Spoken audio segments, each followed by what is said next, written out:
Welcome back to the deep dive. I want to start today with a specific number that actually made me put my phone down and just stare at the wall for a minute. 99%. It's a massive number. Almost absolute. It is. The research we're looking at today claims that there is a specific lesson, a fundamental truth about how human beings, achieve anything worthwhile that 99% of people ignore. hmm And here's the thing that really got me. They don't ignore it because it's complicated. I mean, this isn't quantum mechanics. They don't ignore it because it's some secret hidden in a vault somewhere. No, it's usually hiding in plain sight. They ignore it because it is, well, to put it bluntly, uncomfortable. It is physically and psychologically uncomfortable to apply. And honestly, reading through this, I felt a little targeted. I think a lot of us will. It's a fascinating paradox to start with, isn't it? We live in this information age. Yeah. You open your phone, scroll through social media, and you are just bombarded with hacks. Oh, yeah. The shortcut, the secret sauce. The 4-hour work week, the 7-minute abs. We are essentially programmed to hunt for the path of least resistance. We want the cheat code. We want to skip the level. Exactly. But this deep dive, this is the anti-cheat code. We are looking at a truth that sits right in front of us, but we actively look away from it. And why? Because looking at it directly means admitting that the path to where we want to go, whether that's financial freedom, a perfect physique, mastering a new language, it isn't exciting. Right. It's not a montage in a movie with cool music. Yeah. It's actually incredibly dull. And that's the mission today. We are going to dismantle this cultural addiction we have to intensity, that let's go hard for 2 weeks energy. And we're going to explain why the unsexy, incredibly boring path of consistency is the only bridge that actually connects you to your goals. But I have to play devil's advocate right off the bat here. Please do. Because boring is a hard sell. I mean, if I tell someone, hey, I have the secret to success and it's going to be absolute drudgery for 3 years, nobody is signing up for that newsletter. We crave that excitement. Of course. Is the argument really that we just have to be bored to win? That sounds miserable. It's not that you have to be miserable. It's that you have to fundamentally change your relationship with boredom. And I want to set the tone here immediately. This is not a pep talk. No, definitely not. If we do this right, you might actually leave this conversation realizing that hype is the enemy. We aren't here to get you motivated. We're here to look at the mechanics, the actual, neurochemistry and psychology of why boring is actually a superpower. So let's get into the trap first. The materials we analyzed, they start by attacking a concept that I think is a billion-dollar industry. Motivation. Oh, yeah. We have posters, speeches, YouTube compilations with epic music, all designed to give us that spark. But the text here calls motivation unstable. It says relying on motivation is a strategy for failure. But wait a minute. Don't we need motivation to start? If I'm not motivated, I'm staying on the couch. You need motivation to start, yes. Yeah. That's the spark. But you cannot use motivation to sustain. That's the fuel. And here's why. Think about what motivation is biologically. It's a dopamine spike. It's an emotion. And like any feeling, happiness, sadness, anger, hunger, it is transient. It comes, it peaks, and it leaves. It is designed to be temporary. So it's like a sugar rush. Precisely. The research points out that motivation depends on your sleep, your blood sugar, the weather, even external validation. Did someone compliment your work today? Boom, you're motivated. Right. Did you wake up with a headache? Suddenly, the motivation is gone. Yep. If your strategy for success relies on you feeling little, you are building a house on sand. And the danger, according to what we read, isn't just that it fades, it's how we interpret that fading. Because I do this all the time. I start a project, I'm fired up. 2 weeks later, the fire is gone, and I think, oh, maybe this isn't the right project. That interpretation is the trap. When the feeling goes away, and the authors emphasize that it always goes away due to biological homeostasis, we assume something is wrong. We interpret the lack of excitement as a stop sign. We think, I'm not feeling the spark today, so maybe my body needs rest, or maybe this business idea wasn't good. We wait to feel ready again. Right. We wait for the lightning bolt to strike us a second time. And that waiting period, that is the graveyard of progress. That is where the distinction between intensity and consistency becomes so critical. And we have a massive cultural preference for intensity. Huge. Oh, absolutely. Intensity is sexy. Intensity is the all-nighter to finish the presentation. It's the new year, new me, where you go to the gym 6 days a week for January. It feels heroic. It feels like you're the main character in a movie. It feeds the ego. Big promises excite us. Extreme effort feels like we're doing something massive. You post about the all-nighter on social media. You talk about how hard you're grinding. But here is the cold water. the research throws on that fire. Mm. Intensity is easy to start. Mm-hmm. Anyone, literally anyone, can sprint for 100 meters. Mm-hmm. But intensity is impossible to maintain physiologically. Because you eventually run out of gas. You crash. It's the cycle of start fast, quit fast. Mm-hmm. And we see this everywhere. The crash diet, the sudden burst of cleaning the whole house and then letting it get messy for a month. And in contrast, consistency just looks, well, unimpressive. It looks boring. The list of adjectives used to describe consistency in these articles was hilarious. Repetitive, ordinary, pointless. That last one stuck with me. Pointless. That word is key. Let's stay on that for a second because this is where people get tripped up. Yeah. When you are acting with consistency, doing the same small thing today that you did yesterday, it often feels meaningless in the moment. Right. If you do 20 push-ups today, you do not look different in the mirror tomorrow. No, you look exactly the same. If you save $50 today, you are not a millionaire tomorrow. If you write 500 words of a novel today, Sure. you don't have a book. It Yeah. doesn't announce itself. There's no fanfare. There's no external reward loop telling you, good job. Boring doesn't sell dreams. That line really hit home. You can't sell a course that says, hey, do this small, dull thing every day for 4 years and you might see a result. No, it's Yeah. a terrible marketing pitch. Yeah. But that is the reality. The lesson everyone skips is consistency matters more than intensity. Not occasionally. Daily. This leads us to a concept the text refers to as the middle. To me, this was the most insightful part of the reading, and I want to really unpack this. We talk a lot about starting, that's the motivation part, and we talk about finishing, the trophy, the exit, the sale. But the middle is where the battle is actually won or lost. How do we define the middle? The middle is the valley of death for goals. Picture a timeline. At the beginning, you have the excitement of the start. You bought the new running shoes. You set up the website. Your dopamine is high because of the novelty. Sure. At the end, you have the adrenaline of the finish line. You can see the goal. But the middle is a vast gray ocean. You are too far from the start to feel the newness, but too far from the end to see the reward. You're just floating. You're floating and you're rowing, and nothing seems to be changing. The middle is quiet. It is unrewarded, and it is incredibly boring. This is where people get filtered out. Right. The source argues that anyone can start and anyone can finish if they get close enough. But the middle has no fuel other than consistency. It reminds me of that feeling when you're learning a language. The first week is fun. You learn hello and beer. And then suddenly you're in grammar hell for 6 months and you feel like you weren't getting any better. Exactly. That is the middle. You are putting in effort, but the feedback loop is delayed. So how do we survive that? Because that sounds awful. If I'm in the middle right now and I'm listening to this telling me just keep rowing well, it's annoying advice. It is annoying, but there is a psychological shift that can help. The research suggests that if you can survive the middle, you gain something called the invisible advantage. Okay. And it makes a really nuanced distinction here between two words we often use interchangeably, confidence and proof.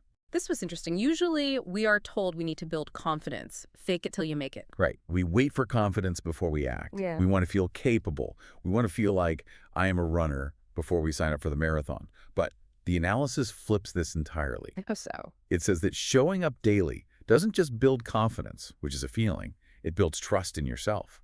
It creates data. It offers proof. Proof. I like that. It's tangible. It's evidence. Think about it. When you show up on a day when you are tired, grumpy, unmotivated, maybe it's raining, and you do the work anyway, you are generating evidence. You are proving to yourself, I am the kind of person who doesn't quit when the excitement fades. That proof compounds over time. It's much more robust than confidence. Confidence can be shattered by one bad comment. Proof is hard data in the ledger of your life. This connects directly to the idea identity shift. I think a lot of us try to hack our identity. We say affirmations in the mirror. I am a healthy eater. I am a disciplined investor. But we feel like frauds when we say it. Because you haven't done the reps. Identity follows action, not the other way around. Doing something once is an event. Doing something daily is an identity. I see. The text says, you stop trying to become someone. You start being them. You don't have to convince yourself you're a disciplined person if you have 6 months of daily proof in your calendar. The action reshapes the psychology. You aren't trying to write. You're a writer because you write every day. Okay, so let me push back again. If this is so simple, just keep going. Just don't stop, build the proof. Why do we all quit? Why is the failure rate for New Year's resolutions like 90% by February? Yeah. The source dives into the psychology of quitting, and honestly, it gets a little uncomfortable here. It points the finger at the ego. This is the part that called us out, right? Yeah, it stung a bit. Because I like to think I quit things because I'm busy or pivoting. Right, we have great rationalizations. But the hidden fear is this. Consistency forces accountability. Think about it. If you try your absolute hardest every single day, you give a 100% consistency, and you still fail. That is terrifying. Because then you have no excuse. You have nowhere to hide. You have to admit that maybe you just weren't good enough. Maybe the talent wasn't there. Maybe the idea was bad. So we self-sabotage to protect our feelings. Psychologists call it self-handicapping.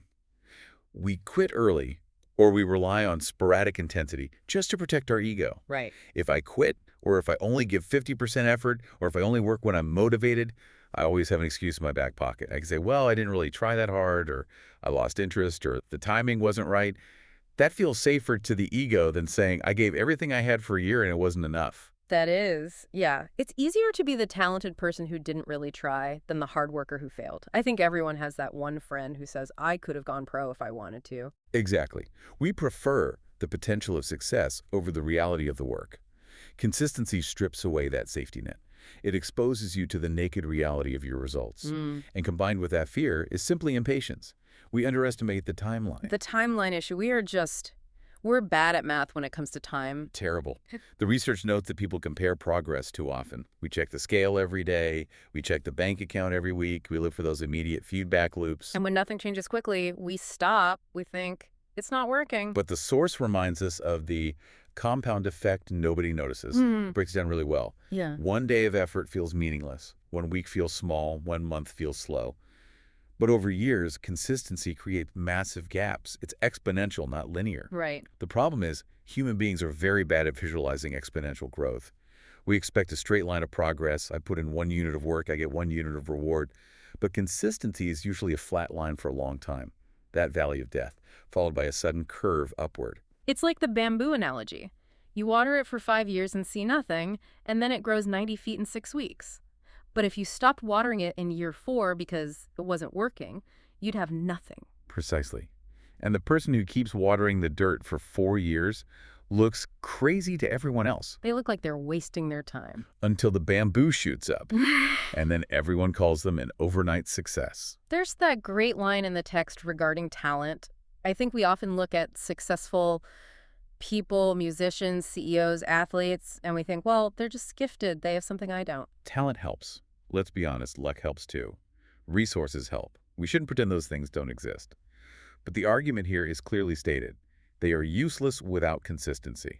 And here's the quote that I think everyone needs to hear.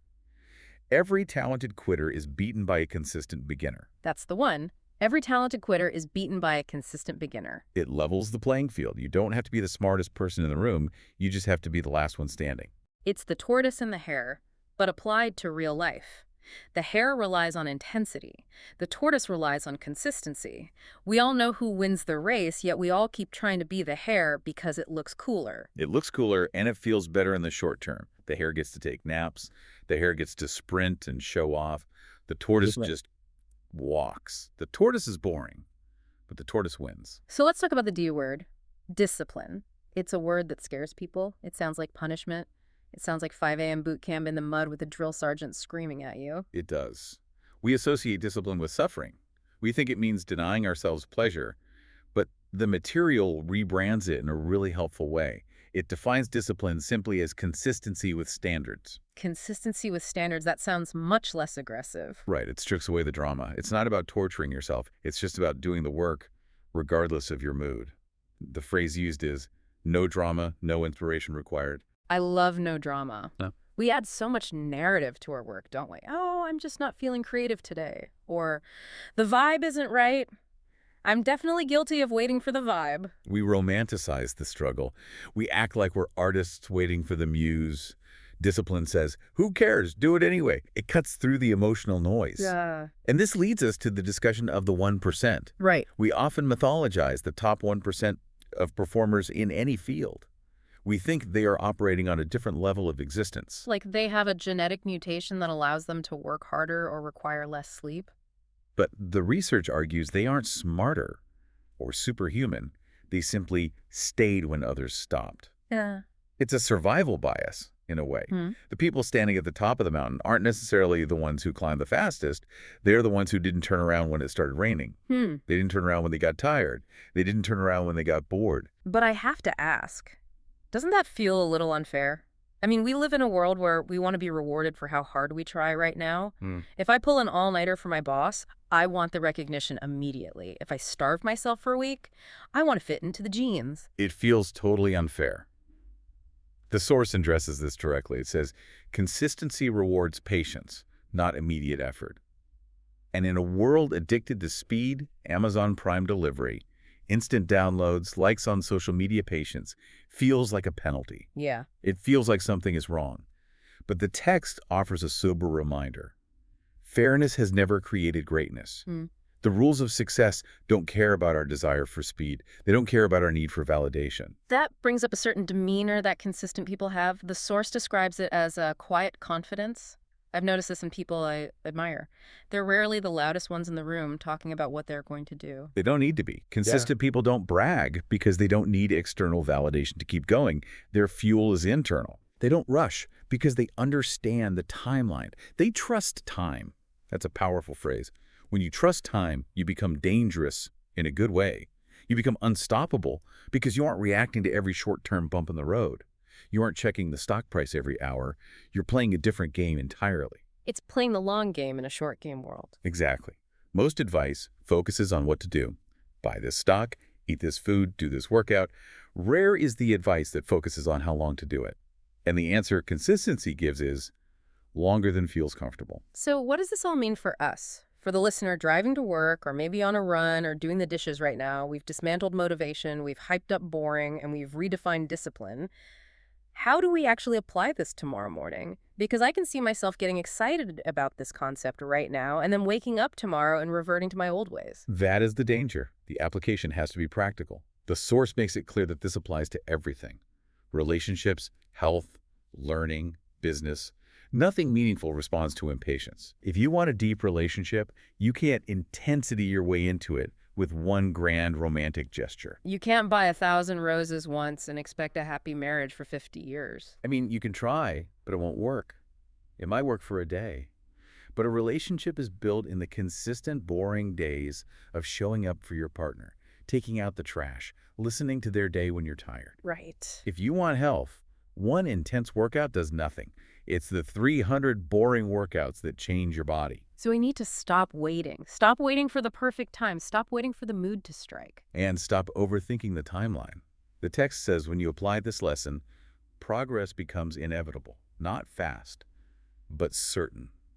That is a trade-off we should all be willing to make. Would you rather have a fast chance of success that relies on luck and might crash, or a slow, certain path to where you want to go? It's the certainty that's appealing. But it requires that leap of faith during the boring parts. You have to trust that the bamboo is growing underground. It does. And this brings us to a final, somewhat provocative thought to leave the listener with. The source highlights a flaw in how we usually approach commitment.